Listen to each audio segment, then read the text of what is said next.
Voy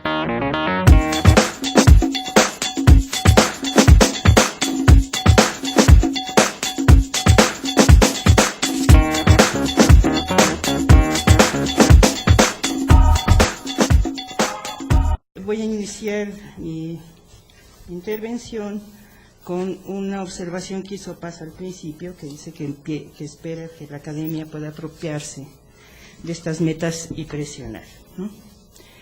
Yo diría que también esperemos que vaya más allá Naciones Unidas y que escuche a los académicos cuando haya cosas que corregir, ¿no?, o que considerar. Porque, pues bueno, y conste, digo, bueno, aquí alguna cosa mencionó ya Marisa, yo he sido y sigo siendo ocasionalmente consultora de Naciones Unidas. Trabajé en el gobierno 12 años en el INEGI, en un trabajo que siempre voy a estar orgullosa de, que me marcó para toda la vida. Pero, bueno, uno de nuestros trabajos como académicos es ser reflexivo, y entonces quizás el tono de mi intervención sea un poco distinto al de Paz, digamos, en cuanto a las perspectivas del informe, ¿no?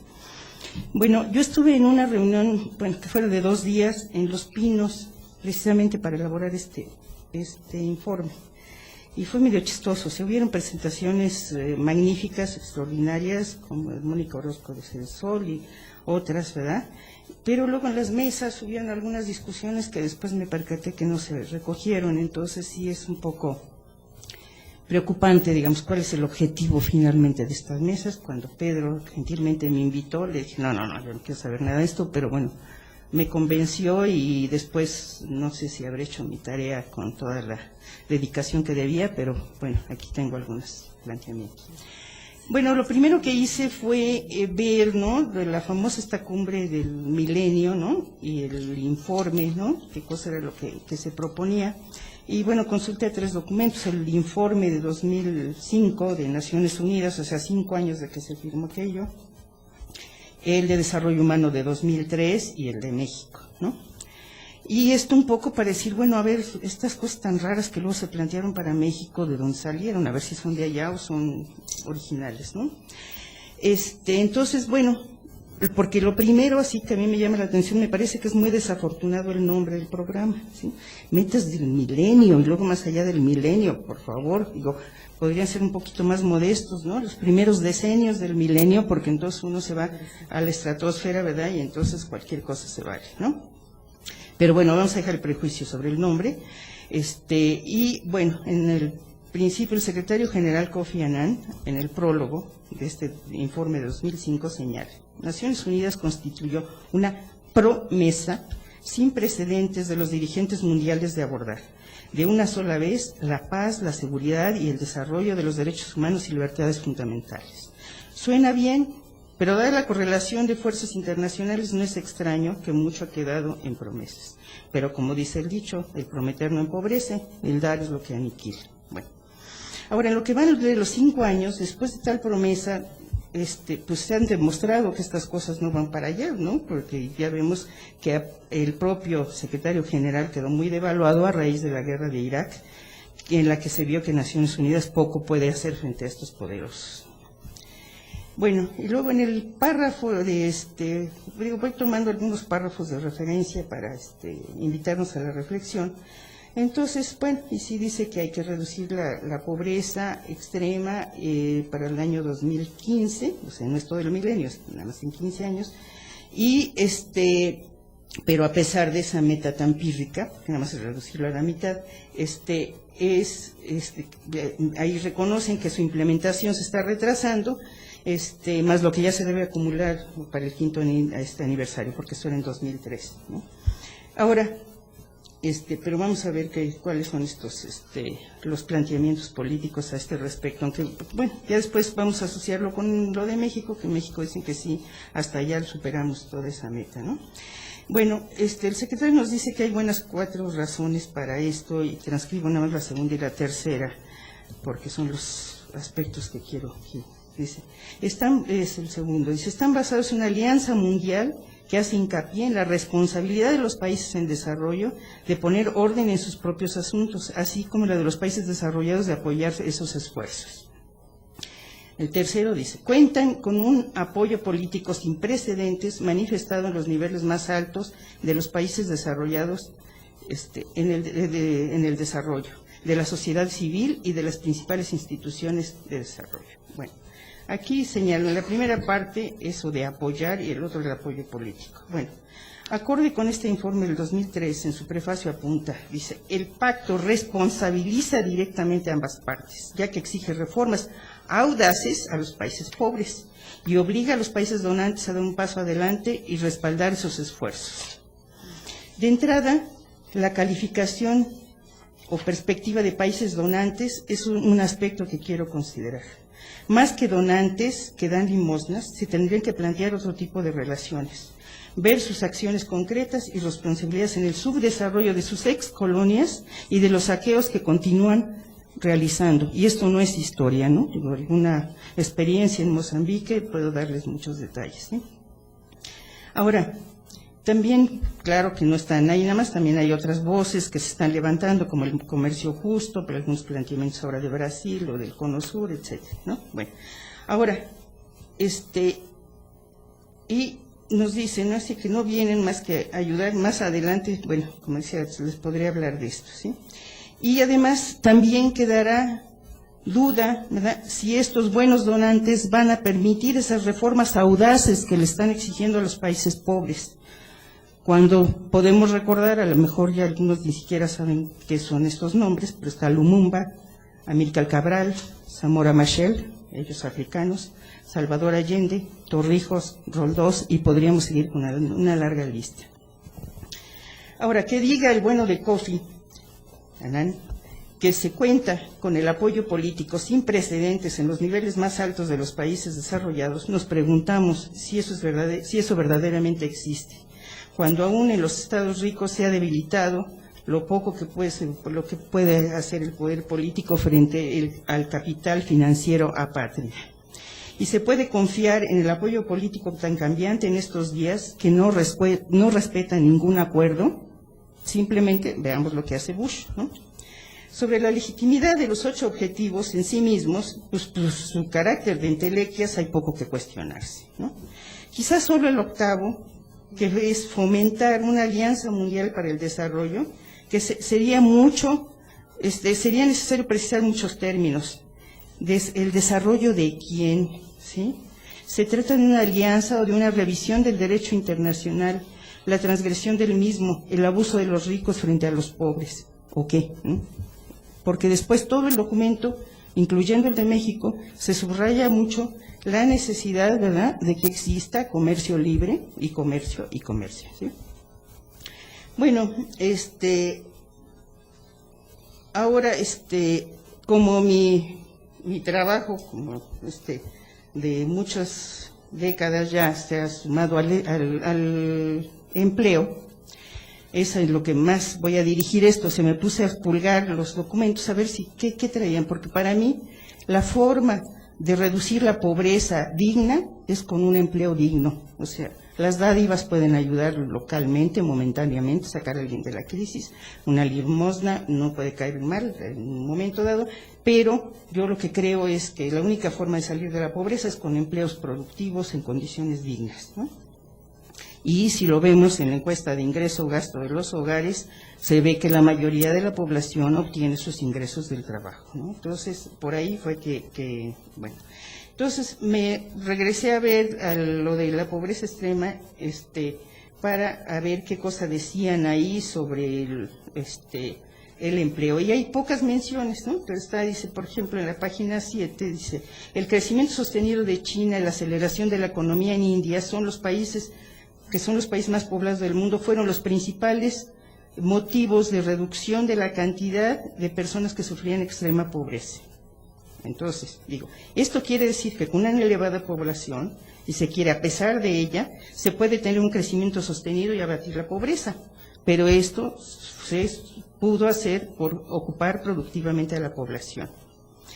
Más adelante, en la página 8, dice, el crecimiento de la población sufre de una escasa productividad agrícola. Esto es una cuestión que debemos poner mucha atención, más adelante lo menciono, pero el caso del campo mexicano es dramático y a pesar de que hay el PET, el Procampo, el POP, no sé qué, un montón de programitas que ahí se listan en este informe, aunque no se dice de cuántos son los montos ni cómo operan, sí vemos que sigue ahorita México está importando maíz, frijol y hasta chiles secos, ¿no? Entonces, ¿a dónde quedan los productos mexicanos, no? Y otras infamias, ¿verdad?, como lo de la fructuosa. Entonces, hay una serie de elementos que si no se ve la macroeconomía y cómo está afectando, y todas estas decisiones de libre comercio y del hincarse a dar toda la puerta abierta a todos los demás, no vamos a tener ninguna posibilidad de hacer nada. Bueno. Tenemos otro asunto, esta cosa de la medición de la pobreza. Aquí, yo la verdad es que, más o menos, pues me precio de ver los indicadores. Sabemos que esto es la gente que gana, o sea, que vive con menos de $1 al día, que bueno, son 11 pesitos, puede parecer eso así, ya un logro, pero, y también dice uno, bueno, pues, ¿cómo está la cotización del dólar? Bueno, ahí nos aclaran, no es cierto, es con un PPC, ¿no?, que es la paridad del poder de compra, pero eso está sustentado en un índice de precios a los consumidores. Bueno, para no enredarnos en esto, y luego aquí está Maquena, que a lo mejor nos puede aclarar todo esto, pero como informe, ¿no?, tiene notas técnicas y no nos aclara, ¿no? Entonces sabemos que estos índices son muy sensibles y bueno, pues así como a mí luego me preguntan, oye, ¿cómo está el sector informal? No, pues dime cómo lo quieres, cómo lo defines, dime cómo lo quieres y así te lo defino, ¿no? Así están más o menos estos indicadores, ¿no? Entonces sí es muy importante. Bueno, el otro objetivo sobre lograr la educación universal, que aquí ya Paz nos dio cifras y todo muy bonito, nada más quiero hacerles un comentario sobre esto. En aquella reunión de Los Pinos, por eso lo que a mí me preocupa que luego no se nos escuche, ¿no? Gilberto Guevara Niebla, que por cierto no se le citó en los agradecimientos, pero yo creo que porque dijo que, bueno, que no solamente se tenía que ver la matrícula, ¿no?, sino que también se tendría que ver la calidad de la información, de la educación, ¿no? Entonces ahí es otro asunto para incorporarlo, o sea, digo, esto no es ser destructivo, sino decir, ojo, ¿no?, porque en el periódico de antier veía yo que hubo una apertura de plazas en Chiapas y se presentaron 5,000 personas, 24 eran para intendencia y aún en esas plazas se presentaron gente para con licenciatura en pedagogía para ocupar los puestos de intendencia, ¿no?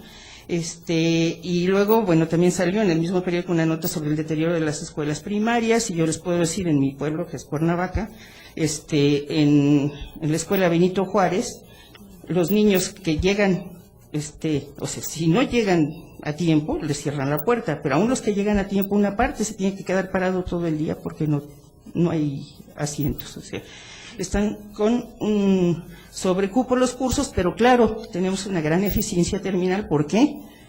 Porque es la promoción automática, ¿no? Entonces, ¿verdad? Claro que todos terminan, pero ¿cómo terminan, no? Y ahí justamente Gilberto decía, ojo, porque acuérdense que salió México reprobado, se indignaron los compañeros de la SEP y dijo, no, esos índices no nos interesan. Dijo, bueno, la verdad es que ni los policías saben dirigir tránsito y a los arquitectos se les caen sus casas, ¿no? Entonces, y esto está ligado después más adelante, que el propio informe culpan a la gente que está en el sector informal porque por sus capacidades, o sea, la gente es la culpable, no pueden tener acceso a los empleos formales. Bueno, yo quiero saber a dónde están los empleos formales, porque yo conozco a mucha gente capacitada que no puede conseguir trabajo y bueno, ya hasta en el sector académico lo sabemos, ¿no? Porque para tener un puesto académico sabemos que tiene que ser una gente, digo, ¿cómo? Joven, bueno, bonito, barato, doctor y con producción. En fin, bueno, pero esto ya es aquí una cuestión muy local. Bueno, bueno, y está otra cosa que es garantizar la sostenibilidad del medio ambiente, que es, bueno, aunque no tiene mucho que ver esto con empleo, y sí, ¿no? Pero todo el tiempo está cargado. Yo lo que quiero decir es cómo en los propios informes de Naciones Unidas, y que tratan de ser muy diplomáticos, y luego dicen, es que la mayoría de los países aceptó el protocolo de Kioto. Sí, ¿por qué no dicen Estados Unidos, que genera el 25% del desastre, no lo firmó, ¿no? No, la mayoría, ¿no? Bueno, y en esto, entonces todo el tiempo están, es que sí, llaman por su nombre, los pobres, etcétera, son los que cortan la leña y los que viven de esto, ¿sí? Pero cuando mencionan otras cosas quedan así, cositas así muy suavecitas, por ejemplo, dice, se sobreexplota la pesca y otros recursos marinos, ¿sí? Seguramente que Naciones Unidas tiene una gran acervo de estos casos. Yo les puedo decir que en la península de Yucatán, barcos pesqueros japoneses llegaron a explotar el abulón con aspiradoras, con lo cual se llevan los chiquitos y los grandes, ¿verdad?, acabando todo el manto existente. Pero claro, antes se hacía con los buzos, ¿verdad?, yucatecos menos eficientes, ¿no? Así las cosas, ¿verdad? Y así podemos ver, ¿no?, la deforestación en los países, ¿verdad?, y todo esto que están avalados, ¿no?, por a veces funcionarios corruptos, pero las transnacionales transgreden todo el tiempo y bueno, ya vemos que, por ejemplo, un caso fehaciente que también localmente lo vivimos en el Casino de la Selva, donde se destruyeron plantas que ya no que eran únicas, ¿no?, en esa zona. Pero, bueno, esperemos que en todo esto, digamos, aunque no es, pero sí es parte de la pobreza. Ahora lo hemos visto con los efectos de Katrina, a ver si les cae el 20, que algo tiene que ver Kioto con Katrina, y eso que es su Katrina con K, y no la de Guadalupe Posada con C, aunque los efectos y la referencia es muy similar, ¿no? Bueno, ahora, en respecto, les decía, por ejemplo, el objetivo 8 está fomentar una alianza mundial para el desarrollo, ¿no? Pues sí, es muy bonito, y los esquemas estos bonitos que sacan, ¿verdad?, donde están unos niñitos preciosos, negritos, güeritos, todos juntos, pero ¿qué hay, no, realmente de sustento para hacerlo? Bueno, yo ya entrando aquí en lo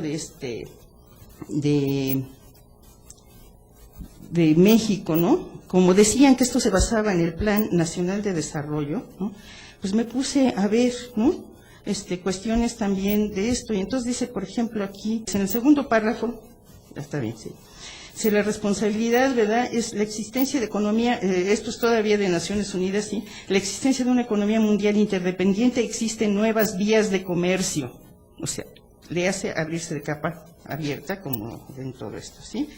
Luego, y vemos, ¿no?, que en otras cosas, que el acceso a medicamentos, sabemos que, bueno, Mandela, por ser Mandela y por todo lo que ha hecho en toda su vida, bueno, logró algo con respecto al SIDA. Pero entonces, esto a cosa de abrirse así, pues la verdad, bueno, pues en el Plan Nacional de Desarrollo hay dice, el documento Transición Económica, las transiciones del México contemporáneo, y tiene 4 secciones. Pero ahí es lo que decía, por ejemplo, dice, de entrada se menciona la globalización, se tiene el acceso a nuevos servicios y productos, ¿sí? Todo tiene una visión del consumidor, ¿no? O sea, qué buena onda, ya puedo ir nada más a Santa Fe y no a Houston, ¿no? Pero esa no es la población mexicana, ¿sí? Entonces está esto, ahora, no es por estar en contra de la globalización, aquí tengo una cita larga de Gortz, pero como ya tengo poquito tiempo, dice, no se trata de estar contra la globalización, sino realmente el negociar los términos de esa negociación, y entonces los invito a que lean de Gortz, que dice Miserias del presente, riquezas de lo posible, que nos da muy buenas ideas, ¿verdad?, y en eso me sumaré algunas propuestas, ¿no? La otra, dice aquí también está una creación de un mercado interno, ¿verdad?, que reconoce que el nuevo modelo ha desintegrado sectores, o sea, estas propias palabras del Plan Nacional de Desarrollo, y hablan, bueno, de los desastres que ha ido creándose, ¿no? Y en varias partes se menciona la necesidad de una redistribución que podría estimular, o sea, no es que la gente no sepa qué es lo que hay atrás, y cada quien tiene que cuidar su chamba, eso se reconoce, ¿no?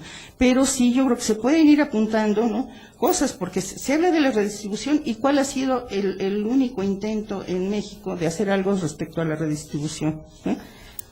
incluir el IVA en alimentos y medicinas, pero la redistribución era hacia más concentración, ¿no? Entonces, hay ahí como un doble discurso que habría que cuidar. Ya antes, hace rato mencioné que, bueno, a partir de la página 29 viene una serie de cosas aquí, que es el Procampo, el POP, el PET, etcétera, pero no nos dicen de cuántos son los créditos, si son de 1,000 pesos, y para un mercado que ya está invadido por productos importados y donde no se cuidan las cadenas productivas y todo esto, la verdad es que es muy terrible, ¿no?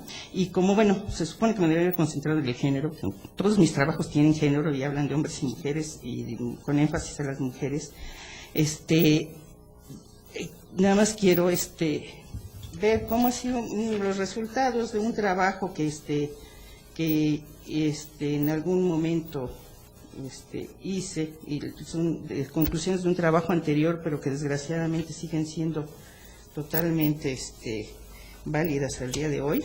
Y bueno, también tengo aquí algunas cifras del descenso de la agricultura, etcétera, que por cierto, ¿no? Así voy a hacer lo mismo que luego hace Antonieta Barrón y que lo hace Sicilia en el proceso, siempre al final pone, y acuérdense de los acuerdos de San Andrés y del Casino de la Selva, etcétera. Y acuérdense que el INEGI no ha levantado el censo agropecuario, ¿no? Bueno, aquí, es decir, bueno, las conclusiones, como ha ocurrido desde la década, lo voy a leer para acabar más rápido, década del 70, entre 1993 y el 2000, y esto lo ampliamos hasta el 2005, aunque yo luego me cuesta mucho trabajo si no tengo exactamente el indicador, las mujeres siguieron incrementando su participación en el mercado de trabajo. Esta tendencia se presenta en forma acelerada porque aún en 7 años encontramos cambios relevantes. El análisis de 2 ámbitos, que lo hago en menos de 100,000 y más de 100,000 habitantes, se demuestra esto. Dice, no solo ha aumentado el número de mujeres realizando trabajo extradoméstico, sino sus condiciones laborales. También han cambiado, lo que ha modificado la carga de trabajo doméstico. Aquí hay un cuadro, por cierto, muy interesante, que se hace el cambio de tasa de participación de las mujeres por deciles de ingreso, y vemos que las que crecieron más son las del decil más pobre, que duplicaron su participación. Pero no salieron del decil más pobre, ahí sigue, ¿no? Luego, cada día participan más mujeres casadas con hijos, y si bien quienes sustentan las tasas más altas son las separadas y divorciadas, ¿no? Ahora, si se considera la maternidad, las que mayores proporciones alcanzan son las mujeres sin hijos o con pocos hijos, así como las jefas del hogar, y hay una relación positiva entre mayor escolaridad y mayor participación en actividades económicas. En cuanto a las condiciones de trabajo, se observa que ha aumentado la jornada laboral, sin que esto signifique una mejora en los ingresos en términos reales, pues se ha deteriorado el poder de compra. También aumentó la proporción de trabajadoras asalariadas, pero sin protección de seguridad social. Porque una de las cosas que enfatizan aquí es que hay que aumentar el asalariamiento de las mujeres. Pero bueno, ¿para qué? ¿En qué condiciones? ¿Cómo? ¿No? O sea, no, en sí mismo no puede ser esto, ¿no? Sin protección de seguridad social, y se dio una recomposición hacia ocupaciones que en otros tiempos habrían significado un ascenso social, ¿no? Como el tener más presencia en el trabajo obrero y en el trabajo profesional y no en el campesino. Pero en todo caso los ingresos reales cayeron para todos los grupos. Claro que la brecha de las condiciones laborales entre ocupaciones es más amplia, y el beneficio se obtiene al acceder a ocupaciones jerárquicamente mejor ubicadas en todo el conjunto, aunque años atrás se hubiera estado en mejores condiciones si se hubiesen tenido esas mismas ocupaciones. En síntesis, bajo la política neoliberal, el mayor esfuerzo dado por más años de escolaridad, más horas de trabajo y mejor ubicación ocupacional, no se ha visto compensado por mejores retribuciones. Por el contrario, en términos reales, se obtienen menos ingresos por hora trabajada. En algunos aspectos, eso sí, podemos estar contentas las mujeres. La brecha entre hombres y mujeres se ha reducido, pero ha sido más por el deterioro del trabajo masculino que por las ventajas de las mujeres en términos absolutos. Y creo que aquí lo dejo.